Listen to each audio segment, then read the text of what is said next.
Ya, vamos a continuar. Entonces nos toca analizar la tercera relación, que es departamento maneja proyectos. Tenemos aquí una cardinalidad de 1 a muchos, según nuestro modelo entidad-relación. Entonces analizamos, ¿no? Para departamento y para proyecto, la participación. Para departamento tenemos la participación total, porque todos los departamentos existen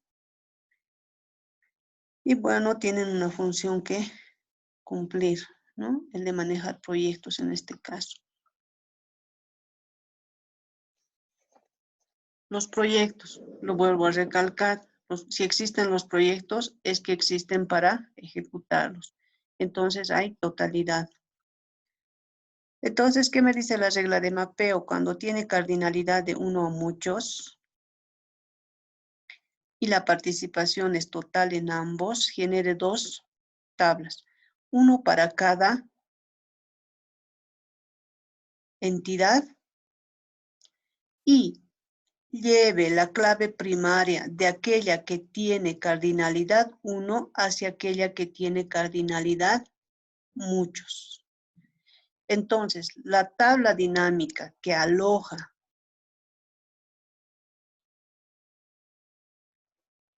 a ver, un momentito, por favor, voy a habilitar a algunas personas están ingresando.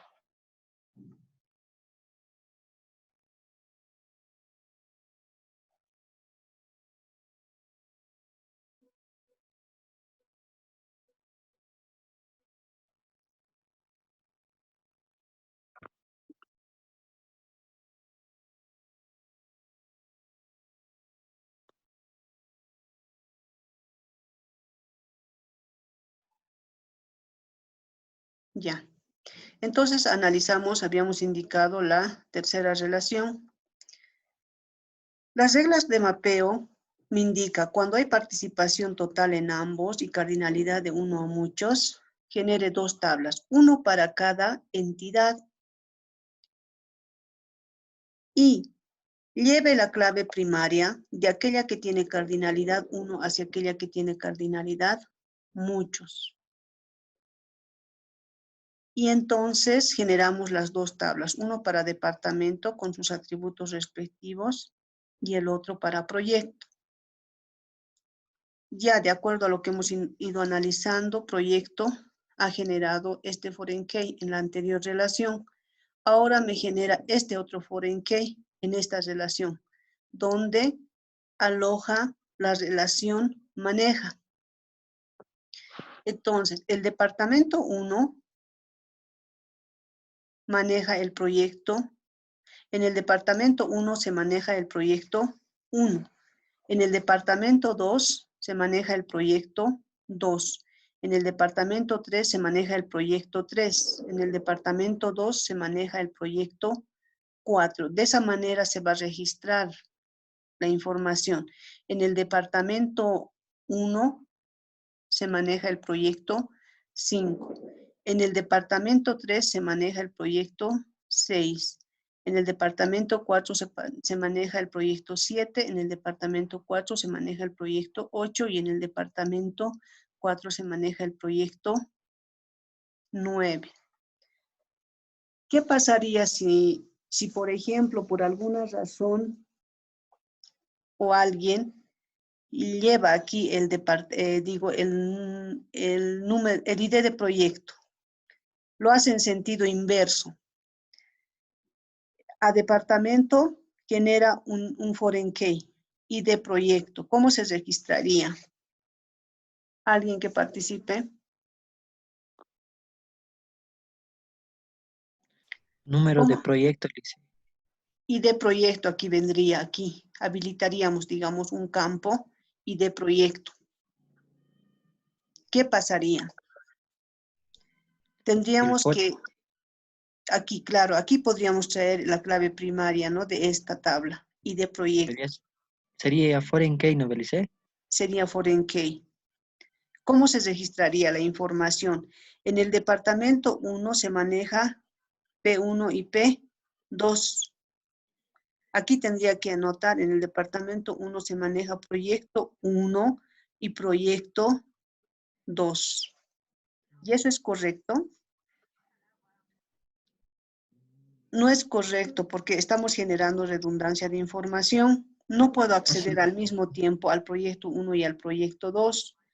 Por ejemplo, para el departamento 2 maneja el proyecto 2 y 4. Entonces aquí tendría que poner P2 y P4. Entonces ahí estamos ocasionando redundancia de información.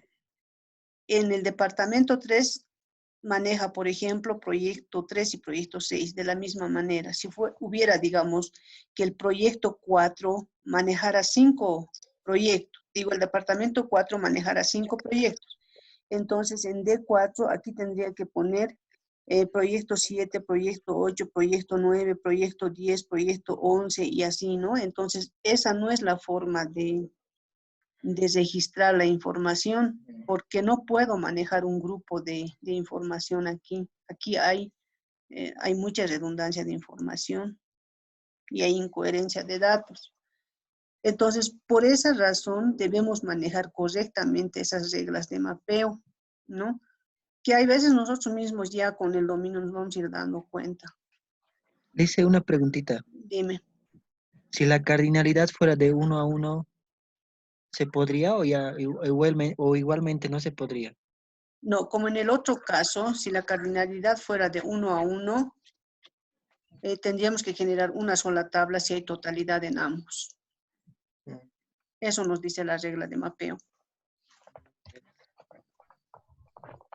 Y con la experiencia ustedes van a ir viendo, ¿no? Lo que sí no tienen que permitir que haya redundancia de datos. Como aquí les voy mostrando, ¿no ven? En el proyecto, en el departamento 4, digamos, maneja como 5 a 6 proyectos. Entonces aquí no puedo anotar proyecto 7, proyecto 8, proyecto 9, porque a partir de esta clave primaria de departamento voy a acceder a la información que hay, a los datos del departamento 1. Entonces, ¿cómo podría yo manejar si aquí voy a registrar varios foreign case? No se puede manejar así la información. Bien, después de realizar todo este análisis que hemos ido viendo, analizando cada relación. Si el diagrama entidad-relación de su trabajo, de su proyecto, tiene 7 relaciones, 8 relaciones, tienen que manejar de esta manera, tienen que ir trabajando de esta manera. Porque si se dan cuenta, esta relación que yo estoy generando no es una relación así por azar, o lo estoy haciendo porque sí, ¿no? Debo saber por qué estoy generando aquí este foreign key.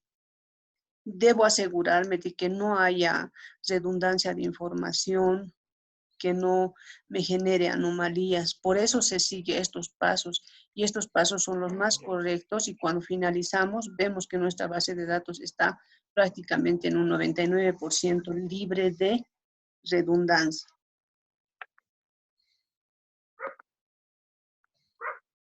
Bien, después de haber hecho todo ese análisis para las relaciones, para la primera, por ejemplo, hemos generado ¿no? Me ha generado 2 tablas.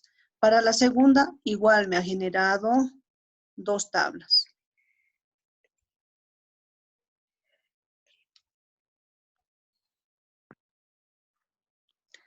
Y para la siguiente, de la misma manera, hemos ido generando estas tablas.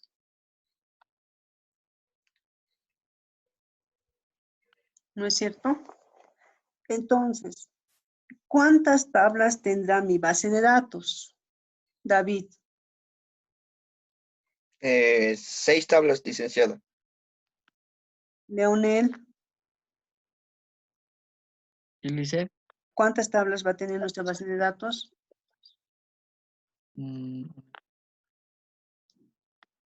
4, Lice. Ya. ¿Quiénes más están en línea?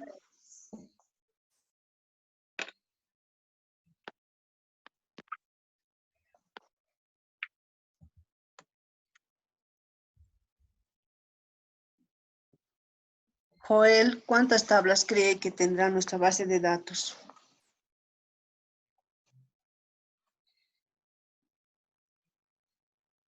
No, Lice, solo va a tener 2 tablas. ¿Cuáles serán? El tabla empleado y el tabla proyecto, nada más. Ah, no. Sí, tabla empleado y tabla proyecto. ¿Y el Porque, departamento? sí, 3, Lice. Sí, 3, ¿no? 3. Sí, 3. Joel es el que ha participado, ¿no? Ya. Roymar, ¿usted cuántas tablas cree que tiene nuestra base de datos? Bueno, si me alcanza a escuchar, creo que, bueno, sería 3 en esta ocasión, ¿no? Sí. Esas serían las tablas. ¿Cómo voy anulando las tablas? Miren que aquí en el primer análisis he generado esta tabla, ¿ya? 2 tablas. En el segundo he generado estas tablas, ¿sí? En el primero, entre empleado y departamento, tengo esto generado. Ahora, entre empleado y proyecto, he generado estas 2 tablas. Y entre departamento y proyecto hemos generado estas 3 tablas. Pero tengo que ir anulando y me quedo con la última que he generado. No me puedo quedar con esta tabla proyecto porque cuando he analizado esta relación, esto ha ido cambiando, ha ido ampliándose, ¿no? Entonces me quedo con la última generada. Por ejemplo, en la tabla empleado. En esta relación tengo la tabla empleado, hasta ahí. En esta relación tengo la tabla empleado, entonces me quedo con este y lo elimino a esto. Me quedo con esta tabla. Ahora, aquí no tengo tabla departamento, entonces aún me estoy conservando con esta tabla departamento. En la tabla proyecto, aquí en esta relación tengo en departamento y proyecto, pero me quedo con la última que he generado de proyecto, por eso anulo esto. Me quedo con la última, porque en la última relación pueden modificarse estas tablas. Entonces, esta la tendría que eliminar y me quedaría, ¿no? Con departamento, empleado y proyecto. Esas 3 tablas conforman mi base de datos y esas son las que tengo en el modelo relacional. Entonces, ¿cómo lo voy a estructurar?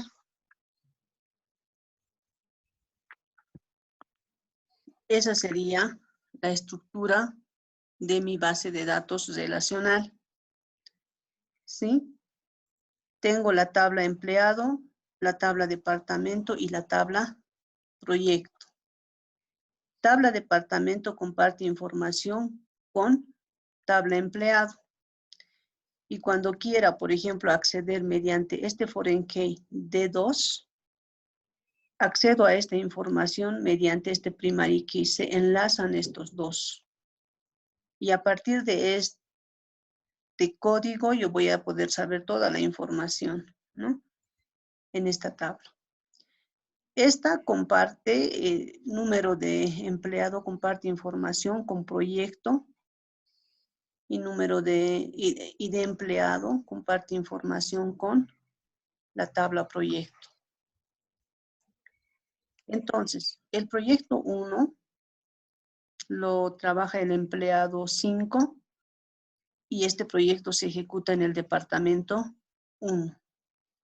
En el proyecto 2 se ejecuta o lo trabaja el empleado 1 y se ejecuta en el departamento 2. En el proyecto 3 lo ejecuta el empleado 3 o lo trabaja el empleado 3 y lo maneja el departamento 3. A ver otra vez, el proyecto 3 lo trabaja el empleado 6 y el departamento 3 es quien maneja ese proyecto. En el proyecto 4 lo trabaja el empleado 4 y lo maneja el departamento 2. El proyecto 5 lo trabaja el empleado 3 y lo maneja el departamento 1. El proyecto 6 lo trabaja el empleado 2 y lo maneja el departamento 3. El proyecto 7 lo ejecuta el empleado 10 o lo trabaja el empleado 10 y lo ejecuta el departamento 4. El proyecto 8 lo trabaja el empleado 8 y lo maneja, bajen ese audio de quién es, y lo maneja el departamento 4, ¿ya? O de otra manera, el departamento 4 maneja el proyecto 9 y lo trabaja el empleado 7. Entonces, de esa manera, y fíjense que estas tablas no lo ponemos una relación así por azar, ¿no? Porque nos da nuestra regalada gana. Lo hemos hecho paso a paso, aplicando correctamente las reglas que me permiten transformar de un modelo entidad-relación hacia un modelo relacional. Y las restricciones de integridad, que son importantes, que lo estoy señalando aquí abajo, en el modelo relacional me muestra cómo comparte la información cada tabla y cómo está relacionado las tablas con, mediante o con el primary key y foreign key. Entonces, esto también es bien importante, construir las restricciones de integridad del modelo relacional. Con eso, ya hemos construido el diseño conceptual, que era el diagrama entidad-relación, el diseño lógico, que no es más que esto, todo ese proceso y análisis que hacemos de las relaciones. Este es el objeto, este es el producto que tenemos que obtener, que es el modelo relacional de la base de datos, sus restricciones de integridad. Y pasamos finalmente a la última etapa, que es el esquema de la base de datos, que es el modelo físico. El modelo físico es la estructura de nuestra base de datos, el esquema de la base de datos, o es decir, el plano de construcción de nuestra base de datos, que sería estas tres tablas. Tenemos estas tres tablas. Esta es la estructura de nuestra base de datos.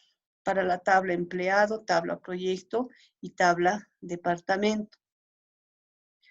Voy describiendo los atributos para cada proyecto, para cada tabla. El tipo de dato que se va a almacenar, con qué tipo de dato, el tamaño que voy especificando, si es clave primaria o clave ajena o no es clave, como en este caso. Voy especificando si admite valores nulos o no admite, y la descripción. Entonces tenemos toda esta estructura de datos y nuestra tabla, nuestra base de datos genera 10 tablas, 20 tablas, entonces tengo que describir a cada tabla de esta manera. Para la tabla empleado, tengo el ID empleado, que estoy definiendo como número numérico, el tipo de dato que se va a almacenar en ese atributo.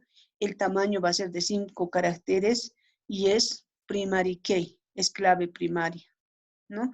¿Y admite valores nulos? No, no admite valores nulos la clave primaria. Entonces, aquí en la descripción, cuando ustedes diseñan una base de datos, la empresa o el ejecutivo no entiende muy bien, entonces le vamos indicando qué significa esto, el ID empleado.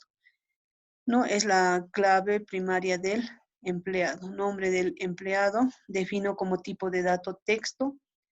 Como va a ser nombre completo, aquí estoy suponiendo, entonces le estoy poniendo de tamaño 50, va contando los caracteres y los espacios en blanco. No es clave primaria de ningún tipo, entonces no lo es. Admite valores nulos, no. Todo empleado tiene que tener un nombre. Significa nombre del empleado esto, ¿no? Aquí, número de departamento.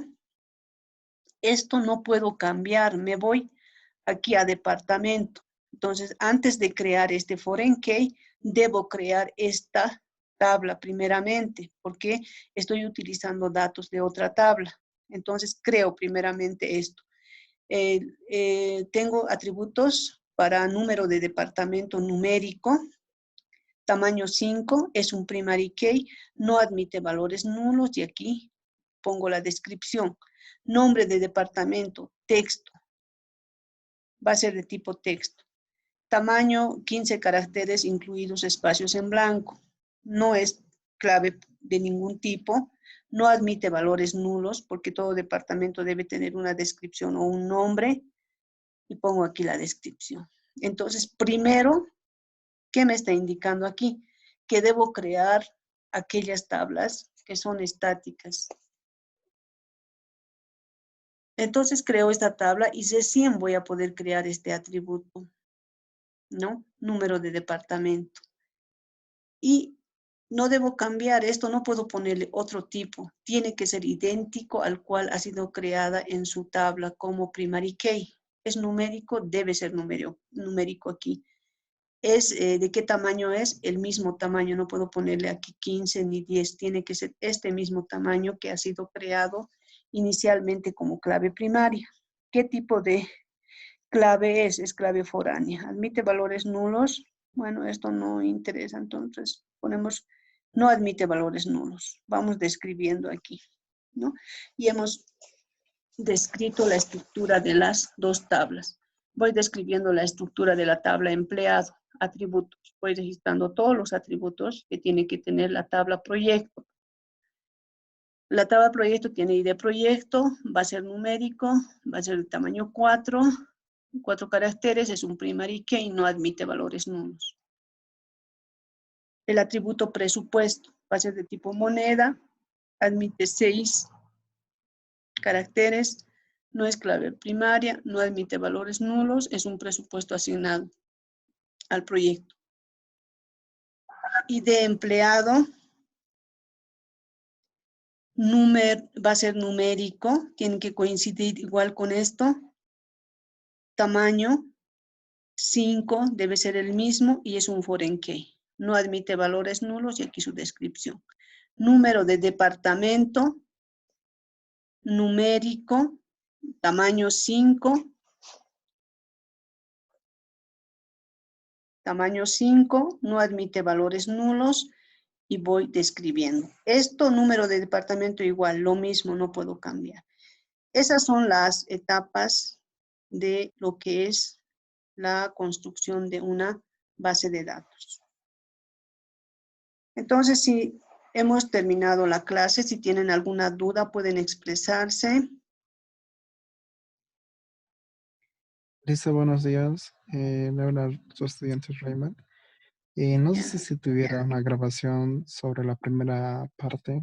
Logré entrar casi cuando ya finalizó, ¿no? Porque al principio no daba el audio y después ya lo solucioné eso.